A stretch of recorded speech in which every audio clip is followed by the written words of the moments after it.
자, 여러분, 우리는 모두 이 인생이라는 길을 따라서 열심히 차를 몰고 이렇게 운전하고 있는 그런 상태.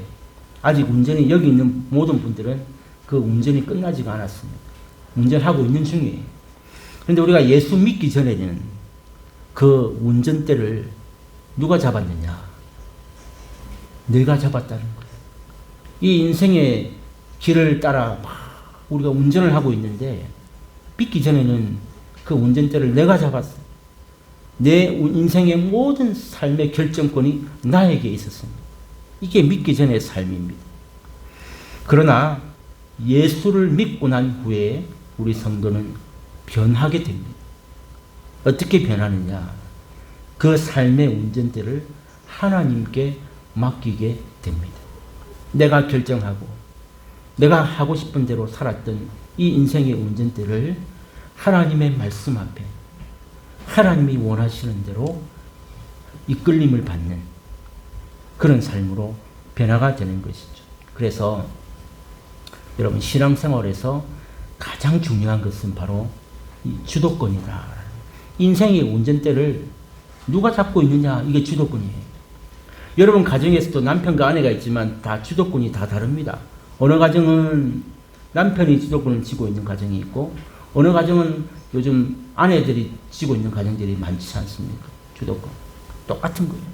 우리 인생의 주도권이 아직도 나에게 있느냐? 아니면 그 인생의 주도권을 진짜로 하나님께 맡겼느냐? 여기에 따라서 우리의 신앙생활이 완전하게 달라진다라는 것입니다. 문제는 예수를 믿고 지금 교회는 나오고 있지만 아직도 이 인생의 주도권을 자기 자신이 쥐고 있는 사람들이 너무나도 많다는 것입니다. 이게 너무나도 불행한 일입니다. 교회를 다니는데 예수를 믿는다고 하는데 아직도 그 인생의 주도권을 내가 쥐고 있는 이런 불행한 일이 오늘 이 교회 안에 너무나도 많다라는 사실입니다.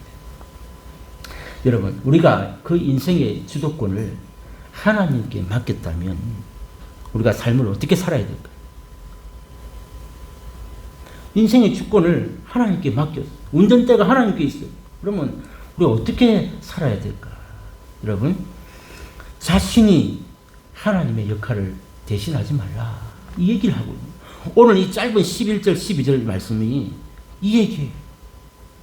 진짜 우리 인생의 주도권을 하나님께 맡겼다면 내가 하나님 역할을 하지 마라. 이 얘기를 오늘 하고 있다는 것이죠. 여러분, 이것을 두 가지 영역으로 이야기할 수 있어요. 한 가지 영역은 뭐냐면 바로 오늘 우리 본문이 읽었던 다른 사람의 삶. 내가 하나님 역할을 대신하는 짓을 하지 마라 했는데 두 가지 영역이에요. 다른 사람의 삶에 내가 자꾸 하나님의 역할을 대신하고자 하는 그런 버릇이 있어요. 또 한 가지는 다음 주는 김성환 선교사님이고 그 다음 주에 또 나눌 말씀은 그 다음 본문이 뭔 얘기냐면 내 삶, 다른 사람이 아니라 내 삶에 내가 하나님 대신 내 역할을 하려고 하는 이런 습성들이 있다라는 것. 이 두 가지 영역에서 결코 하나님 대신 자기 마음대로 하는 그 역할을 하지 말아라. 이게 여러분 이 4장 마지막까지의 메시지입니다. 그래서 오늘 첫 번째로 한 가지 말씀만, 다른 사람의 삶에서 하나님의 역할을 대신하지 말라. 오늘 이 한 가지, 자, 이 본문 말씀 가지고 잠깐 살펴보기를 원하는데요. 여러분, 오늘 이 본문 말씀 11절, 12절에 그 11절 보면 이 야고보의 논리를 이렇게 쭉 제가 노란색으로 표시를 해놨어요. 오늘 이 본문 말씀에서 야고보가 지금 주장하고 있는 그 논리를 잘 보셔야 됩니다. 자, 우리가 다른 사람의 삶에서 하나님의 역할을 대신하는 경우가 어떤 경우가 있을까요? 아니, 우리가 뭐 남 인생에 감나라 대신하라 할 사람이 어디 있습니까? 없어요? 있죠. 여러분, 다른 사람의 인생에 마치 내가 하나님처럼 자꾸 간섭하게 되고 이렇게 조정하게 되고 자꾸 주장하게 되는 가장 대표적인 사건이 뭐냐면 바로 오늘 본문에 있는 것처럼 형제를 비방하거나 형제를 판단하는 이 일을 대표적 사건이다, 사례다, 이렇게 말씀하고 있다는 거예요. 그러니까 오늘 본문은 결론이 뭐예요? 그러지 마라. 형제를 비방하고 형제를 판단하지 말라.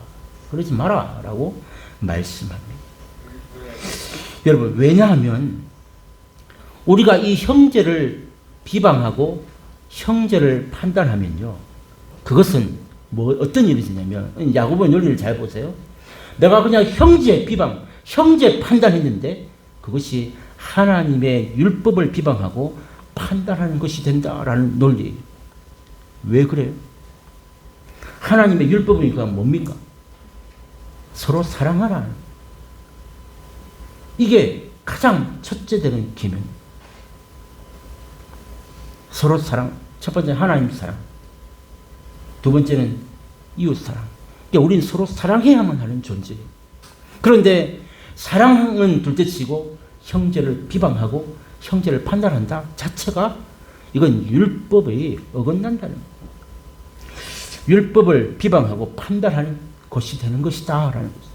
자, 그러면 우리가 이 율법을 비방하고 판단하는 자의 자리에 서 있다는 말은 곧 또 어떤 논리냐? 우리가 율법대로 살아야 되는 존재 아닙니까?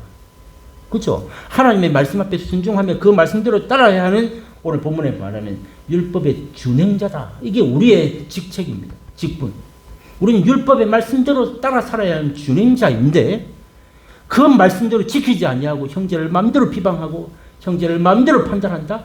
이 말은 준행자가 아니라 그 율법을 세우신 하나님의 자리에까지 가는 재판관의 자리에 서게 되는 이 논리를 야고보는 설명하고 있다라는 것이죠. 그러니까 형제를 비방하고 판단했던 거 우리 쉽게 여기잖아요. 그건 뭐 큰일이에요, 그죠?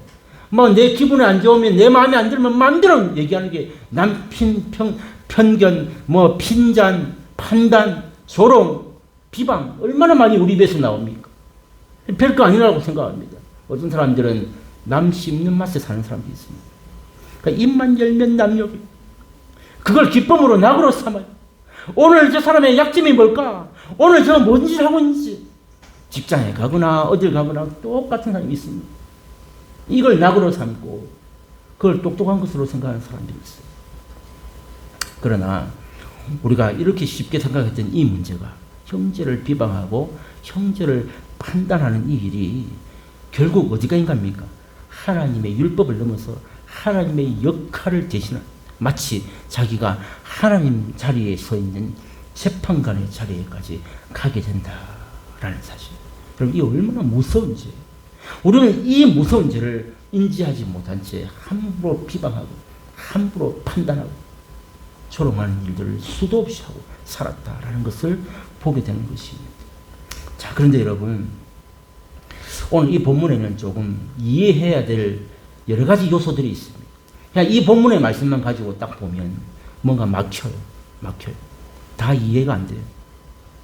자, 어떤 이야기냐면은 형제를 이렇게 비방하고 판단한다는 것이 과연 무엇이기에 이 하나님의 역할을 이렇게 대신한다라고 할 정도로 심각한 죄가 되는가?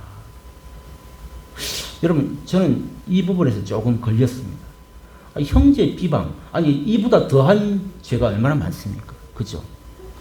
정말 입으로 담을 수 없는 수많은 큰 죄도 많은데 굳이 우리가 그냥 형제 좀 비방하고 뭐 좀 판단하고 했는데 이게 뭐 그렇게 심각한 죄냐?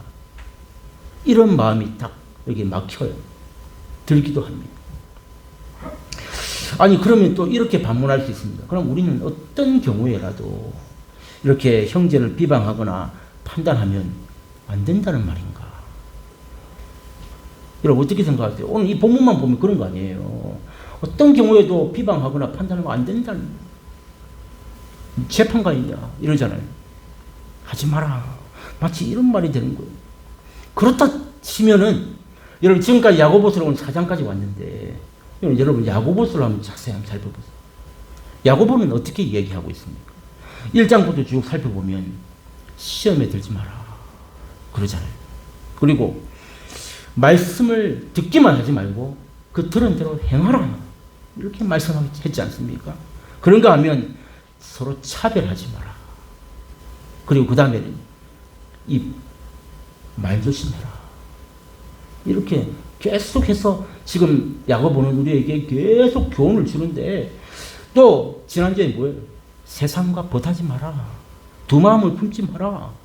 막 계속 이 교회 안에 있는 성도들을 향해서 계속 막 난도질을 하듯이 우리의 마음을 어떻게 이렇게 잘 아는지 막 이러는 이런 아주 구체적인 말들로 야고보가 지금까지 왔습니다. 성도들의 그 죄를 지적하고 왔잖아요. 그럼 여러분, 이건 판단 아니에요. 야고보가 뭔가를 봤을 거 아니에요. 성도들 안에서 이런 문제가 있다는 것을. 그러니까 판단하고 그렇게 하지 말아라, 그렇게 하지 말아라, 이까지 온 거예요. 이건 판단 아니냐고요. 근데 자기는 그렇게 하면서 오늘 우리에게 형제를 비방하거나 판단하지 말라. 이 도대체 어떻게 받아야 되는 거예요? 자기는 되고 우리는 안 된다는 얘기예요. 그러니까 이런 부분들이 이렇게 이 구절만 읽으면 막힐 수 있다는 거예요. 우리가 다 온전히 받기가 어려워집니다. 그럼 예수님은 뭐라고 하셨을까요? 그러니까 이런 것들을 살펴보기 전에 전체적인 시각으로 볼 때에 예수님은 과연 이 판단의 부분에서 어떻게 말씀하셨는가 하면 그냥 지나가는 생각으로 한번 해보세요. 예수님 뭐라고 하셨죠? 외모로 사람을 판단하지 마라 그랬어요. 그죠? 외모로 판단하지 마라. 그럼 예수님은 뭐로 판단하는 거예요? 공의로. 공의로 판단하라고. 외모로 우리가 사람을 판단하는 게 아니라 공의로 판단하라. 이렇게 말씀하셨죠. 즉, 그 말은 예수님도 판단하라는 거예요. 판단하지 말라고 한 게 아니에요. 외모로 판단하지 말라고 그랬지. 무조건 판단하지 말라고 하지 않았단 말이에요. 그리고 사도 바울은 이 신약의 3분의 1 이상을 쓴 13개나 쓴 이 3분의 1이 아니라 반 가까이 썼잖아요. 이 바울은 그럼 뭐라고 얘기했어요? 이 판단의 부분에 대해서 여러분 고린도전서 5장 여러분 12절 13절 앞에 보이시죠? 이거 아주 중요한 이야기인데요. 한번 고린도전서 5장 12절 13절 앞에 보시고 한번 같이 읽어보겠습니다. 시작. 밖에 있는 사람들을 판단하는 것이야 내게 무슨 상관이 있으리요? 많은 교회 안에 있는 사람들이야 너희가 판단하지 아니하랴. 밖에 있는 사람들은 하나님이 심판하시려니와 이 약한 사람은 너희 중에서 내쫓으라. 이 사도 바울이 한 얘기예요. 판단한다는 거예요? 안 한다는 거예요? 한다는 거예요. 자, 잘 보세요. 밖에 있는 사람들이 누구를 말할까요? 교회 밖에는 세상 사람들 판단은 상관없다는 거예요. 무슨 판단을 하든 상관없지만은, 자, 교회 안에 있는 사람들, 우리 성도를 얘기하는 거예요. 교회 안에 있는 사람들이야 너희가 판단하지 아니하랴마는 너희가 판단한다는 얘기예요. 판단한다. 밖에 있는 사람들은 누가 판단해요? 하나님이 심판하지. 하나님이 판단한다. 그러니까 교회 안에 있는 사람들은 하나님이 판단 안 하십니까? 합니다. 그런데 더 중요한 게 뭐냐면 이 악한 사람은 너희 중에서 내쫓으라. 이 말은 우리가 판단하고 결정하라. 이 얘기. 판단하지 말라는 얘기가 아니라는 것을 보게 됩니다. 이게 무슨 말이냐. 여러분, 우리가 이 교회 안에서 이렇게 상황에 따라서 사람들을 판단해야 할 경우가 있다라는 것을 말씀하고 있습니다. 예수님도 외모가 아니라 공의로 판단해라. 이 사도 바울도 외부, 즉 밖에 있는 사람들 하나님이 판단하시고 심판하시지만 이 교회 안에 있는 우리들은 우리가 잘 분별하고 판단해서 혹 이 말씀에도 보면 알겠지만 이 잘못된 이 짓을 하고 아니라고 계속 권면하는데도 이렇게 회개하지 않는 이 사람들을 향해서 이 마지막에 뭐라고 하냐? 교회에서 내쫓으라. 이렇게까지 바울은 명령하고 있다라는 사실. 자, 그러면 지금 야고보는 어떤 얘기? 그러니까 지금 야고보도 이 지금 이야기와 같은 맥락이라는 것을 여러분 이해를 하셔야 돼요. 지금 판단하지 마라, 비방하지 마라 하니까 우리 야고보는 아무것도 하지 말라는 뜻 같고, 아니 뭔가 배치되는 것 같잖아요. 예수님이나 바울과 야고보가 뭔가 다른가? 아니라는 뜻이에요. 그게 뭐냐? 지금 야고보가 하는 말이 사람들이 무슨 짓을 하고 뭐 해도 비방하거나 판단하지 말라. 그냥 넘어가라. 이런 말이 아니라는 것을 우리가 이해할 필요가 있습니다. 자, 여러분, 그래서 이거가 어디 나오는 얘기냐? 우리가 여기서 중요한, 다시 이제 본문으로 가면은, 야고보서 4장 11절, 12절에 보면은, 여기서 중요한 부분이 뭐냐면, 오늘 본문에서 사용된 이 형제를 비방하지 말라. 판단하지 말라. 라고 하는 이 말이 무슨 뜻인가? 이것을 우리가 정확하게 알아야만 이 본문을 해석할 수가 있다는 뜻입니다. 자, 오늘 이 본문을, 이 얘기, 비방하지 말라, 판단하지 말라를 제가 그냥 아주 간단하게 설명해 볼게요. 어떤 사람이 잘못을 했어요. 그런데 정말 그 잘못을 보고 내가 그를 정말 사랑해서 그 잘못을 이렇게 알려주고 그 사람을 바로 세우기 위해서 이렇게 이렇게 말을 하려고 하는 그런 게 아니라 이런 경우죠. 그 사람의 잘못 딱 봤잖아요. 그 사람의 잘못을 딱 지적해가지고 자신의 우울함을 드러내고자 하는 것. 이것을 오늘 본문이 말하는 비방이다. 이게 오늘 이 헬라어 원어의 원뜻입니다. 그냥 우리가 비방이 아니라 그 비방 딱 하나 나한테 걸렸잖아요. 잘못이. 근데 그 사람을 정말 사랑하는 마음으로 세워주고 그 사람이 다시는 그런 죄를 짓지 않게 하기 위한 온전함으로 세워주기 위한 말이 아니라 딱 하나 걸렸는데 그 비방을 지적함으로써 이득을 보는 게 누구냐면 그 사람은 깔아뭉개고 나는 의로운 거죠. 이게 비방이다라는 얘기를 하고 있습니다. 사람을 여러분 바로 세우기 위해서는 때로는 징계도 필요합니다. 때로는 그런가 하면 권면도 필요하고 위로도 필요하고 그래서 사람을 바로 세우기 위해서는 냉철한 판단이 필요합니다. 부모든 목회자든 아니면 어떤 그 그룹의 지도자든 이 냉철한 판단력이 있어야만 그 사람을 바로 분별할 수 있고 바로 세울 수가 있습니다. 그런데 오늘 이 본문에서 말한 이 비방은 사람을 바로 세우기 위한 것이 아니라 자신을 드러내기 위해서 상대방을 무너뜨리려고 했던 이 비방이었다라는 것. 이것이 심각한 문제가 됩니다. 근데 여러분 한번 잘 생각해 보세요. 비방하는데 남 세우려고 비방하는 경우가 있습니까? 드물어. 우리는 비방하면서 참 묘하게도 반대급부를 참 씹는데 마치 나는 아닌 것처럼 이렇게 행동할 때가 너무나도 많다. 이게 심각한 비방과 판단의 문제였다라는 거예요. 저는 그래서 이 본문을 지금 제가 설교하면서 어떤 이야기를 들려드려야 우리 성도들이 이 비방이라는 문제에 대해서 정말 평생 잊지 않는 말씀이 될까? 도대체 이 비방에 대한 아주 구체적이고 탁 집어주는 말씀이 뭘까? 고민하다가 성경에 한 예가 있어요. 여러분, 이 비방이라는 얘기가 나올 때 절대 잊을 수 없는 한 가지 사건이 뭐냐면 이게 이제 민수기 12장에 나오는 사건. 어떤 이야기냐면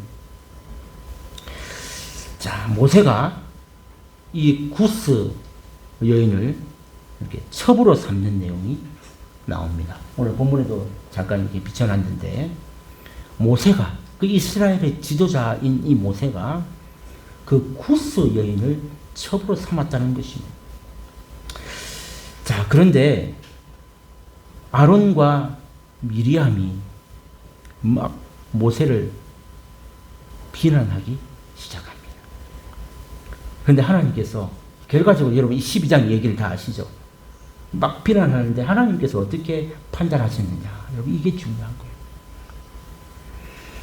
아론과 미리암을 꾸짖었을 뿐만 아니라 세상에 그 미리암에게는 문둥병이라는 어마무시한 그 질병을 벌로 내리셨다라는 것입니다. 여러분 이 모세가 구스를 첩으로 둔 사건, 아니 생각해 보세요. 아니 지금 우리 일반적인 생각에 모세가 지금 구스 여자를 첩으로 들인 그 사건이 그 잘못된 거 아니에요? 여러분 어떻게 생각하세요? 아니 이스라엘 백성들도 아니고 그 이방 땅 구스 사람을 뭐라고 자기 첩으로 들이냐고요. 멀쩡한 집안에. 여러분 누가 생각해도 모세가 그 구스 땅의 여인을 첩으로 들인 이게 잘못된 것인 게 너무 분명합니다. 그런데 이 아론과 미리암은 그 모세가 한 그 나쁜 짓을 정확하게 판단했다는 거예요. 네가 어떻게 그럴 수 있냐? 이렇게 비방하면서 나섰겠죠. 뭐가 잘못됐어요? 여러분 이 민수기 12장을 제대로 해석하지 못하면 이 비방이 뭔지를 절대로 이해를 못합니다. 지금 이 모세가 아니 미리암과 아론이 뭘 잘못했냐고요? 모세가 구스 여자를 지금 첩으로 얻은 게 잘못된 거지. 도대체 이 미리암과 아론이 뭘 잘못했냐고요? 이거 정확하게 설명할 수 있는 분 계세요? 이걸 알아야만 이 비방이 뭔지, 오늘 야고보가 말하고 있는 이 비방이 뭔지를 정확하게 알게 된다는 거예요. 자, 그런데 중요한 건 뭐냐면 왜 하나님은 이 모세는 이 구스 여자를 첩으로 둔 이 모세를 가만히 두셨고 오히려 칭찬하셨어요. 모세가 온유한 자라 하면서 오히려 그를 두둔하셨어요. 그런데 아론과 미리암은 꾸짖었고 아까 제가 말씀드린 대로 이 미리암은 문둥병이라는 어마어마한 벌을 내리셨다라는 거예요. 여러분 그래서 민수기 12장 1절 2절 지금 펴놨잖아요. 이거 한번 보십시오.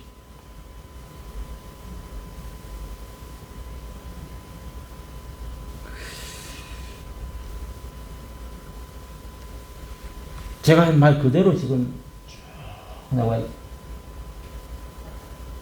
여러분 오늘 이 본문에서 문제가 뭐냐? 이 아론과 미리암이 했던 그 말 자체가 틀린 게 아닙니다. 어떻게 이스라엘의 지도자가 그 이방 땅 여자를 그 구스 여자를 첩으로 취할 수 있느냐? 당연히 따질 수 있어요.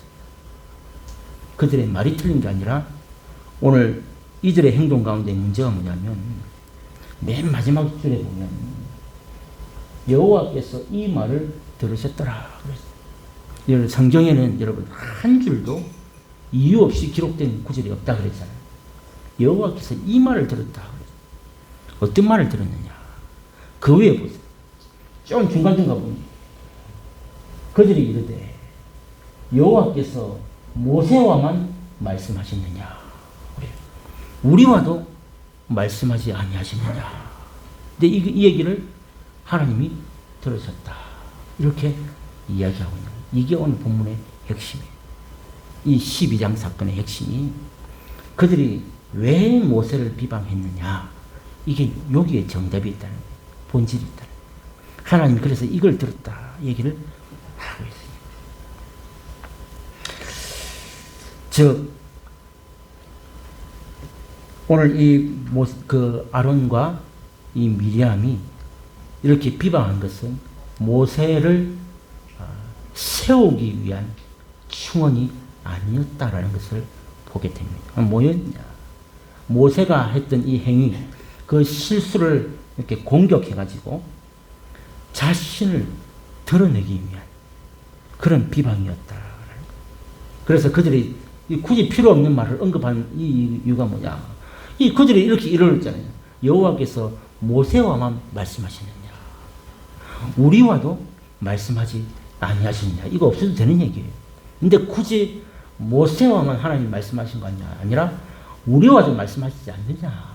이렇게 덧붙이고 있다라는 것이죠. 그러니까 하나님은 이들의 마음을 알고 진노하셨다라는 것을 이렇게 보게 된다는 것입니다. 즉, 이 모세의 실수를 지적하고 비방하면서 그들이 뭘 나타내고자 했습니까? 무슨 뜻이냐면 자신들도 이 하나님의 말씀을 듣는 자임을 나타내고 싶었다라는 것입니다. 이게 본질의 핵심이에요. 그러니까 더 나아가면 니만 지도자냐 이 말이에요. 모세. 우리도 하나님의 말씀을 듣는 나도 지도자다. 이게 그들의 마음속에 담겨있는 핵심이에요. 그러니까 하나님 뭐라고 하십니까? 이들이 이렇게 얘기하니까 하나님이 이 말을 들었다는 거예요. 여러분, 이거 엄청난 이야기예요. 이 1절, 2절 이후에 어마어마한 이야기가 나오잖아요. 지금 구스 그 여자애를 첩으로 들인 얘기는 그냥 핑계거리고, 그들이 그것을 통해서 모세에게 하고 싶고 사람들에게 하고 싶은 얘기는 나도 모세처럼 하나님의 음성을 듣는 지도자다. 니나 내나 똑같은 지도자다. 이 얘기를 하고 싶어 했다는 거예요.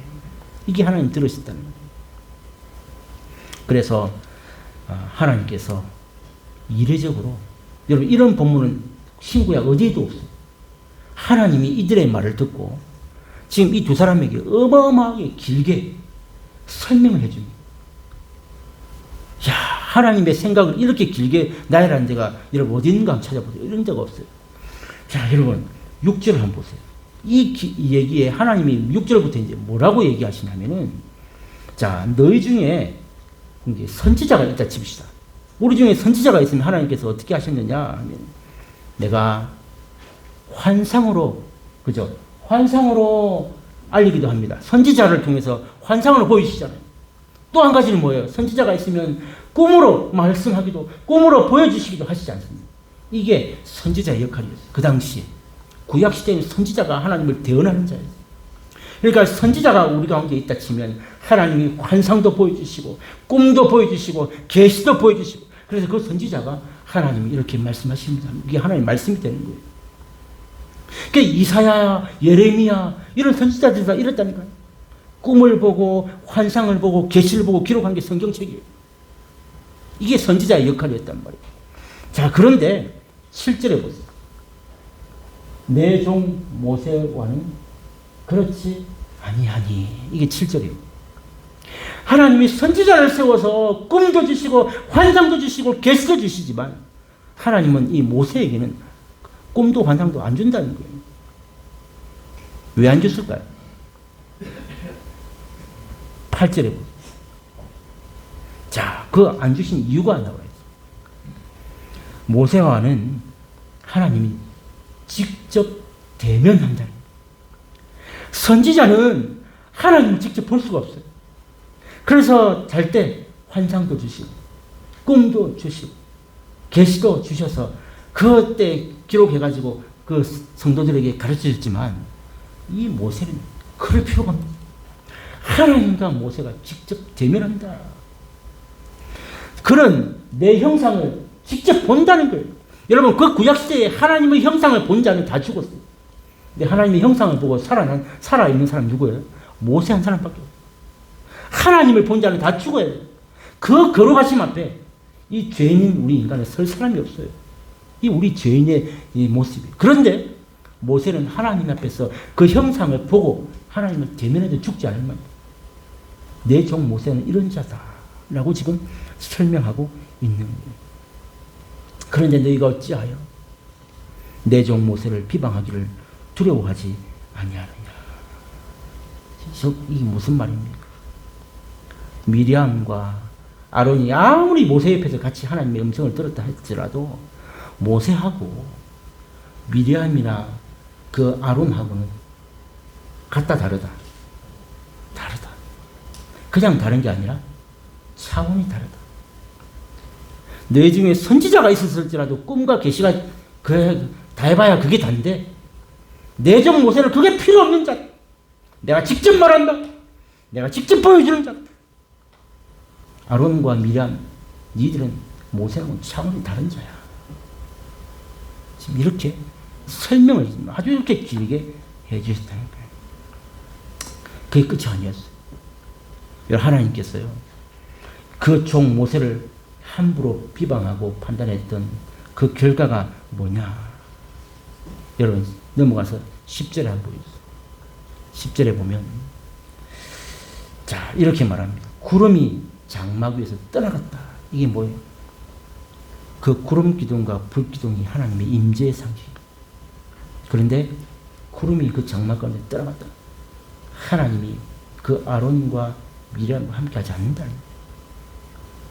하나님의 종 모세를 함부로 비방했던 그 아론과 모세의 그 장막에서 떠나가셨다. 이렇게 말을 하고요. 그게 끝이 아니었습니다. 이 미리암이 나병에 걸려서 눈과 같더라. 예, 아론도 미리암을 보니까 나병에 걸렸다. 확인했어요, 직접.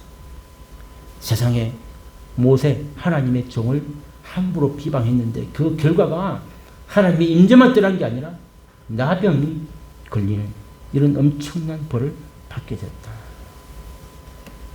여러분, 그래서 11절에 넘기죠. 11절에 아론이 이제 이때서 뭐라고 말합니까? 이에 모세에게 이르되 슬프도다 내 주여, 내 주여. 여러분, 이 내 주여라는 말은 아무 때나 쓰는 거 아닙니다. 지금까지는 모세와만 말했느냐? 하나님 우리와도 말했다 하지 않습니까? 니캉네캉 뭐 다른데? 했던 이 아론이 납작을 내 주여. 이제서 자기 본질을 깨달았어요. 야고보가 처음에 뭐라고 제가 1장 때 설명드렸잖아요. 야고보가 예수님의 동생이었잖아요. 예수 안 믿었어요. 미친놈이라고 그랬어요. 사람들이 다 예수님을 구원자라고 따라가는데 저 우리 같은 뱃속에서 자랐던 우리 형님인데 저 뭐하는 짓이야 하면서 안 믿었다니까요, 야고보가. 근데 그가 부활하신 주님을 만난 다음에 제일 먼저 바뀐 게 뭐예요? 1장에 예수 그리스도의 종 야고보는 내가 그의 종이라는 것을 깨닫게. 이때부터 우리가 신앙의 시대, 이 믿음의 변화가 이거 나는 주님의 종이다 바뀌었어요. 오늘 이 아론 보세요. 아론이 모세에게 이르되 슬프도다 내 주여. 여러분, 아론이 모세 형이에요. 친형. 모세 형인데 하나님의 음성 딱 듣고 슬프도다 내 주여. 이거 아무나 할, 형님이 동생한테 지금 무릎 꿇고 내 주여라고 하고 있다니까요. 아무나 할 수 있는 게 아니에요. 이제 깨달은 거예요. 내 주여. 우리가 어리석은 일을 하여 죄를 지었다. 니나 내나 똑같은 음성 듣는 지도자 아이가 그렇게 말했던 모든 죄를 이렇게 회개하고, 그러니까 스스로 세상 말로 깨갱합니다. 깨갱. 하나님께서 결론을 지어주셨다. 저는 이 말씀을 보면서 요즘 이 한국 사회에 갑자기 퍼져 있는 잘못된 신학 가운데 하나가 뭐냐면 이 왕같은 제사장이라는, 너는 택한 족속이요 왕같은 제사장이라는 이 잘못된 신학이 그걸 제대로 해석할지도 모르면서 니나 내나 다 집사나 목사나 장로나 뭐 성도나 다 똑같은 하나님의 자녀인데 이렇게 이제 니나 내나 하고 있어요. 왜 목사만 대접해주고 왜 목사만 살해주고 왜 목사만 맨날 웃었니? 이렇게 말하는 성도들이 교회 안에 있습니다. 진짜 목사하고 집사하고 같아요? 그럼 여러분들이 뭘로 이 교회에 나왔어요? 여러분들이 정말 일주일 동안 막 무슨 책을 보든 성경을 보든 막 준비해가지고 여기에서 주일 설교를 하면 한 몇 년 할 수 있을 것 같아요. 진짜 여러분하고 저하고 같아요? 달라요. 하나님이 세우신 종과 이 성도는 다릅니다. 막 말도 안 되는 신학 가지고 니캉네캉 똑같다고. 그럼 왕같은 제사장은 뭐예요? 이게 무슨 말이냐? 제가 옛날에 한번 설명드렸어요. 목사나 집사나 똑같다는 말이 아니고 제사장이 뭐하는 사람이에요? 하나님 앞에 나아가는 그 모든 백성들의 그 재물을 가지고 하나님 앞에 대신 나아가서 제사를 지낼 수 있는 사람은 제사장밖에 없었어요. 그래서 이 신약 시대에는 예수님의 그 십자가 보혈로 말미암아 모든 사람이 이 제사장이 된 거예요. 예수님의 보혈의 피로. 그 말은 목사나 집사나 같이 됐다는 말이 아니고 전부 다 하나님 앞에 누구든지, 지금은 지금도 천주교는 고해성사를 하잖아요. 그게 뭐예요? 자기 죄를 왜 예수님 앞에 직접 못하고 신부한테 얘기를 하냐고요. 그럼 그 신부가 대신 그 하나님 앞에 이 사람이 이런 죄를 지었는데 사하여 주옵소서 지금 이러고 있다니까요. 그런데 이 신약시대는 우리 예수 그리스도의 십자가 보혈로 우리 모든 사람이 다 하나님 앞에 직접 나아가서 예배하고 기도하고 말씀 보고 할 수 있는 이 권세를 주셨다는 거예요. 그래서 제사장이라고 하는 거예요. 왕같은 제사장. 목사나 집사나 니캉내캉이 아니라 여러분 모두가 가정에서도 누구든지 하나님 앞에 직접 기도할 수 있고 그 말씀 듣고 은혜 받을 수 있고 마음껏 찬양할 수 있다는 거예요. 구약에는 불과했어요. 그래서 왕같은 제사장이라는 것이 하나님께서 이럴까봐 지금 모세가 그 형 아론, 그 누나 미리암, 그리고 자기 집안이란 말이지.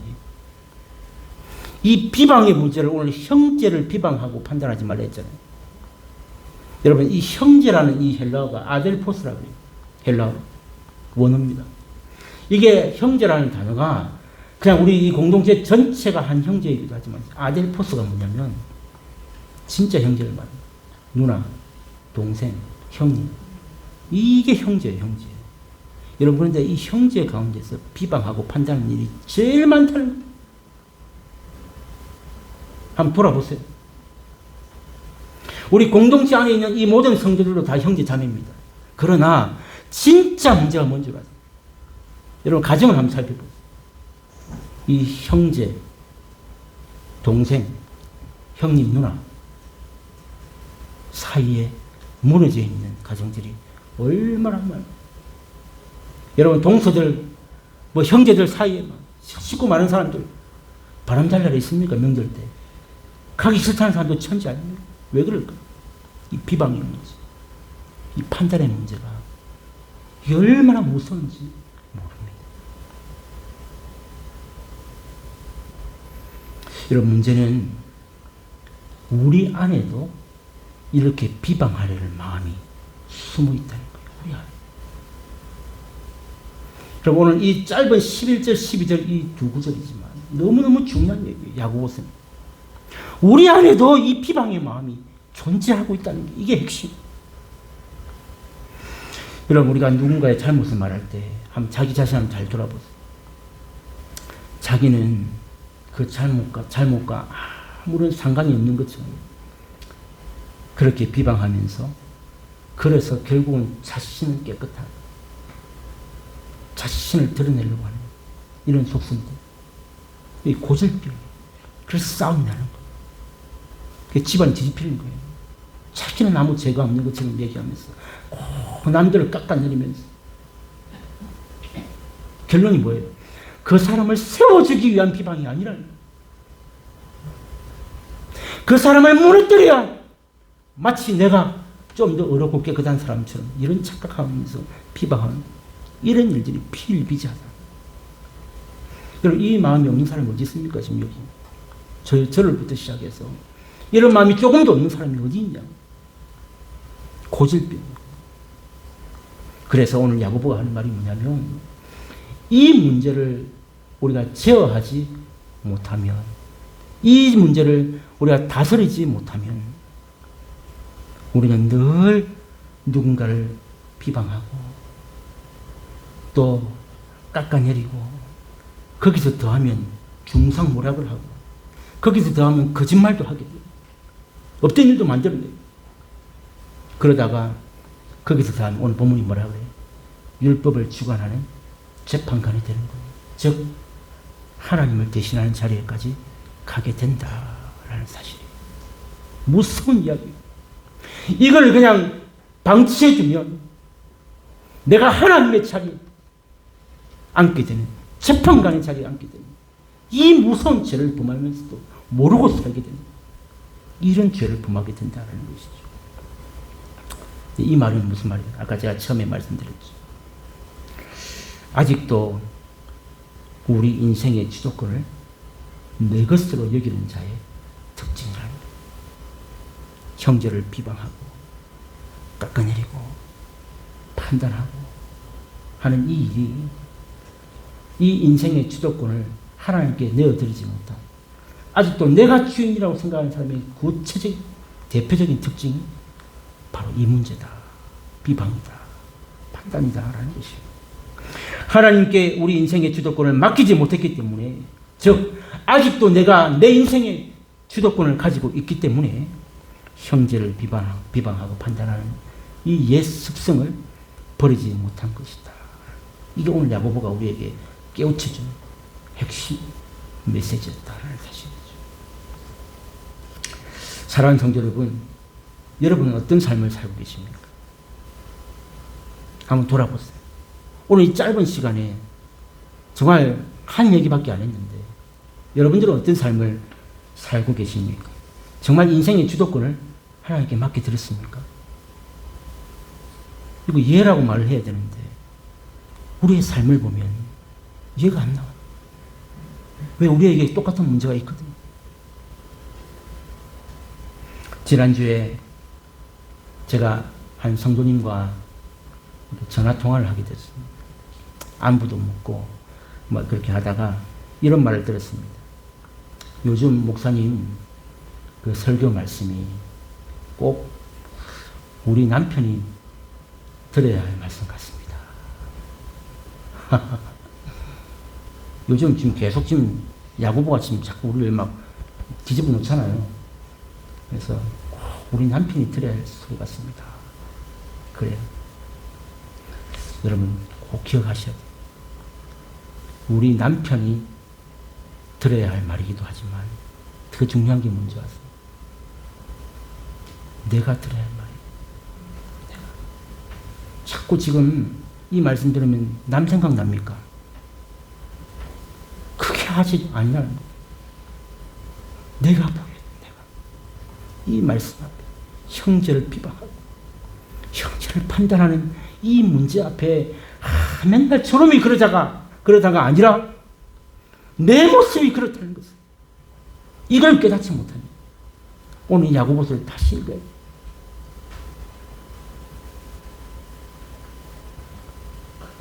사랑하는 성도 여러분, 자꾸 우리 마음에 이 형제를 비난하고 판단하고 그런 마음이 들 때요, 그럴 때마다 여러분 넘어지지 마시고 여러분 말씀으로 믿음으로 이겨내시기를 주의 이름으로 축복합니다.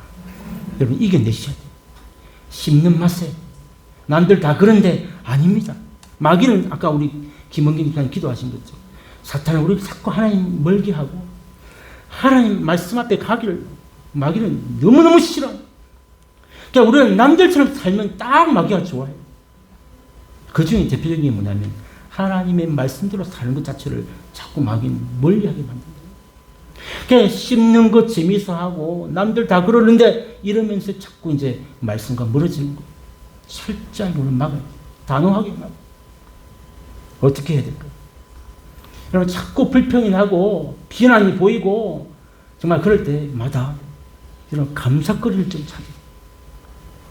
감사거리. 아무리 악한 집안이라도 아무리 약한 그 사람이라도 찾으면 얼마든지 감사거리가 있습니다. 감사거리가 있습니다. 우리는 어떤 형편에서도 감옥에서도 감사의 거리를 찾을 수 있다는 사실을 여러분 잊어서는 안 됩니다. 여러분 감사의 사람이 위대한 사람이에요. 어떤 사건이나 사람을 보고 자꾸 판단하고 자꾸 딴지를 걸고 자꾸 불평하고 자꾸 원망해서 이봐라 저 맨날 그렇지 저 봐. 여러분 이게 똑똑한 게 아니에요. 가장 불쌍한. 그렇게 말하는 그 저희가 뭐예요? 그 사람을 깔아뭉개면서 우리는 안 그랬잖아. 서로 대리만족하고 있는 이 본질을 잊어버리지 못하면, 기억하지 못하면 우리는 자꾸 마귀의 시험에 넘어가는 불평하고 원망하고 비난하고 판단하게 되어 있다. 여러분 그런 자리에 있어 보셨잖아요. 결과가 뭐예요?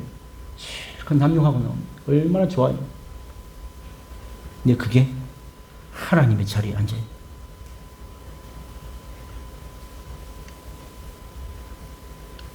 여러분 감사의 사람, 비난과 불평과 원망의 사람이 아니라 감사의 사람이 위대한 사람입니다. 내 인생의 주권을 하나님께 맡겨드린 자만이 진짜 이 감사의 삶을 살 수 있다라는 사실. 여러분 기억하셔야 돼요. 이거 아무나 감사가 안 돼요. 진짜 내 인생의 주권을 하나님께 맡겨야만 그 난리 속에서도 감사할 수 있고, 정말 아무것도 소망없는 그 사람에게서 감사할 수 있는 것이지, 주권이 나한테 있는 사람은 절대로 감사할 수가 없다는 것이죠. 그리고 또 한 가지, 우리 입술이 자꾸 불평하게 되잖아요. 그래서 불평하지 않기 위한 정말 좋은 방법이 뭔지 아세요? 첫 번째는 감사했죠. 또 한 가지는 찬양이에요. 찬양. 여러분 일주일에 찬양을 얼마나 하세요? 집에 가서 얼마나 찬양을 들었어요? 이 교회의 한 시간에 한종훈 간사님 인도하시는 짧은 그 15분? 겨우 될까 말까 한, 혹시 그게 전부는 아니세요? 찬양을 얼마나 했어요? 얼마 전에 김가빈 권사님이 우리 모임하는데 갑자기 무슨 라디오 같은 기기를 하나 갖고 오셨더라고요. 그 직접 틀어가지고 저한테 들려주시는데, 뭐 이거 몇 번을 누르니까 성경책이 찬송가부터 쫙, 아니 창세기부터 쫙 요한계시록까지 나오는데 성우가 잘잘잘 읽어줘요. 하루 종일 틀고 들을 수 있어요. 또 몇 번을 누르니까 찬송가 1장부터 쫙쫙쫙 600몇 장까지 찬송가가 쫙 흘러나와요. 야, 저는 우리 어르신들이 뭐 핸드폰 어플을 제대로 만지겠어요. 뭐 뭘 똑바로 할 수 있겠어요. 그러니까 자녀들이 누군가 해주지 않으면 하기 힘든데 그 라디오 하나 사가지고 딱 틀어놓으면 하루 종일 찬송입니다. 그 따라 부르면서 찬송도 배우고 얼마나 좋아. 우리가 이 입술에 이 말 조심하라 했잖아요. 입만 열면 그냥 이런 악한 것들이 나오는 이 상황 속에서, 이 세상 가운데서 이길 수 있는 비법은 감사고 또 한 가지는 찬양이라. 그런 마음이 들 때마다 하나님을 찬양 틈만 나면 찬양하죠. 여러분 찬양할 때에 우리를 넘어뜨리려고 했던 그 모든 마귀가 한 길로 왔다가 7길로 도망가는 역사가 일어날 줄로 믿으시기를 바랍니다. 이게 찬양의 역사예요. 오늘 말씀을 맺습니다. 우리 인생의 주권을 내가 아니라 이제는 기꺼이 하나님께 드리는 성도들 되셔야 돼요. 여러분 아직도 내 자랑하면서 내 인생 내 주권을 자랑하는 것이 아니라 내 인생의 주권을 하나님께 드리는, 정말 하나님을 기쁘시게 하는, 영광 돌리는 모든 성도들이 다 되시기를 주님의 이름으로 축복합니다. 주신 말씀 생각하면서 우리 아까 우리 중간에 불렀던 찬양인데요.